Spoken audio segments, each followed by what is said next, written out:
The Lord, children, in every lesson you have listened to the word our Lord and Savior Jesus Christ. So you know the name Jesus Christ. Jesus Christ delivers you from all sins and trials and tribulations. So when you put your trust in Him, He will deliver you. And those who know your name will put their trust in you. For you, O Lord, have not forsaken those who seek you. Now we move on into the next lesson, Unit 15, Nervous System. One of the characteristic features of all living organisms is responding to stimuli. Stimulus refers to the changes in the environmental condition that are detected by receptors present in the body. Relevant changes in the activities of organisms to a particular stimuli are called their reactions or responses. Living organisms show their response to different kinds of stimuli like light, heat, cold, sound, smell, taste, touch, pressure, pain, or the force of gravity, etc. For example, withdrawal of hand when we touch hot objects or closing the eyes when flashed with bright light. In this condition, heat or light is the stimulus to which the body shows its response. Thus, on receiving a stimulus, the body responds in a manner that is most appropriate for its survival and functioning. To provide the correct response to a stimulus, it is necessary that all the organs work together in a proper coordinated manner. This working together of various organs in a systematic, controlled and efficient way to produce proper response to various stimuli is called coordination.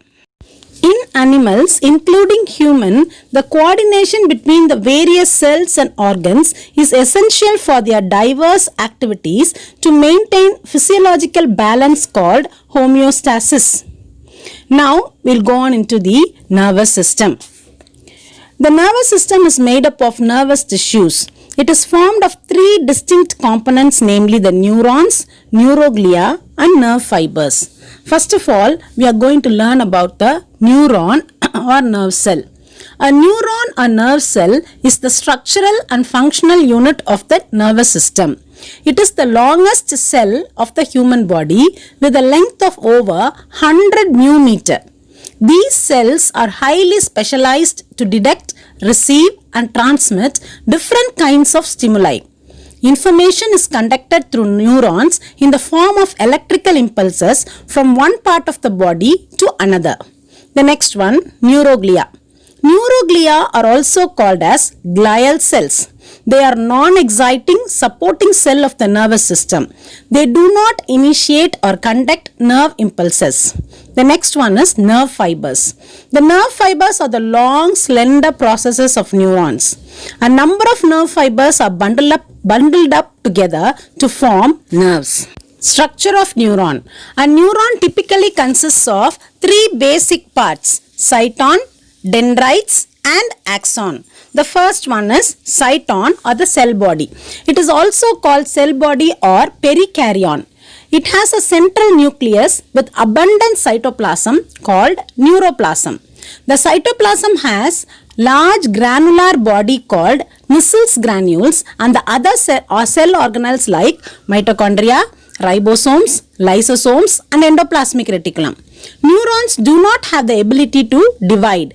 Several neurofibrils are present in the cytoplasm that help in the transmission of nerve impulses to and from the cell body. Second one, dendrites.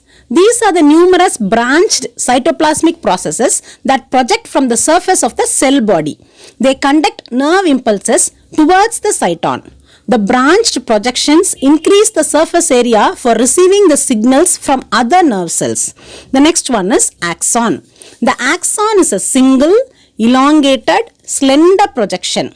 The end of the axon terminates as fine branches which terminate into knob-like swellings called synaptic knob. The plasma membrane of axon is called axolemma, while the cytoplasm is called axoplasm. It carries impulses away from the cyton. The axons may be covered by a protective sheath called myelin sheath, which is further covered by a layer of Schwann cells called neurolemma. Myelin sheath breaks at intervals by depressions called nodes of Ranvier. The region between the nodes is called as internode. Myelin sheath acts as an insulator and ensures rapid transmission of nerve impulses. Synapse. A junction between synaptic knob of axon of one neuron and dendron to next neuron is called synaptic junction.